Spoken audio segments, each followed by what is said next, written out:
si nous voulons avoir une vie triomphante, un foyer heureux et une église vivante. Le Seigneur Jésus doit être exalté dans nos prières, notre témoignage et nos vies.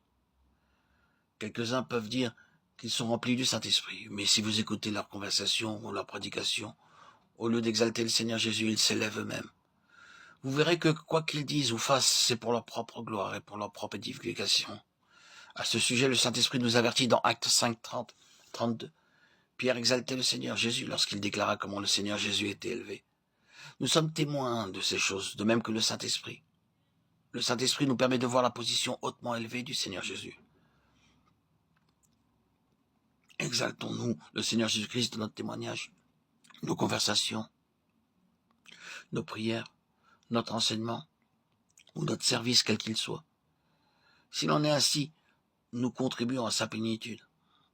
Dans le cas de cette femme, elle n'était pas venue pour quelques faveurs ou quelques besoins terrestres. Elle ne versait pas de larmes parce qu'il allait mourir.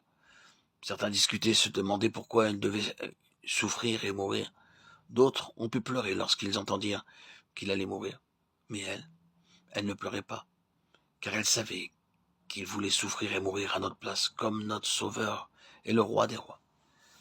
Elle voulait oindre le corps du Seigneur Jésus, comme devait être oint un roi. Aussi, elle lui apporta le parfum le plus précieux, en disant par la foi, « Seigneur, je suis prête à tout verser pour toi. Maintenant, tout ce que tu me demandes, je suis prête à te le donner. » C'est la véritable adoration. Nous devons d'abord élever le Seigneur dans notre témoignage. Alors nous lui dirons, « Demande tout ce que tu veux de moi. » Il y a beaucoup de personnes qui adorent admirablement pendant un quart d'heure, le dimanche, appelant le Seigneur Jésus très précieux, le plus grand parmi 10 000, le Narcisse de Charonne, celui qui est parfait en beauté. Cependant, à l'offrande, elle donne avec beaucoup de difficulté 1 ou 2 petites pièces seulement. C'est leur adoration. Vous devez lui dire, Seigneur, tout ce que tu me demanderas, je te le donnerai.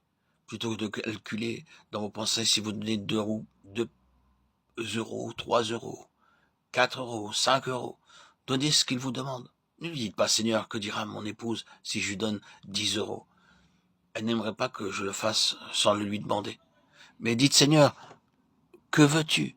Mon corps, mon argent, tout ce qui m'appartient, je te le donnerai joyeusement. C'est avec cette pensée que cette femme vint au Seigneur.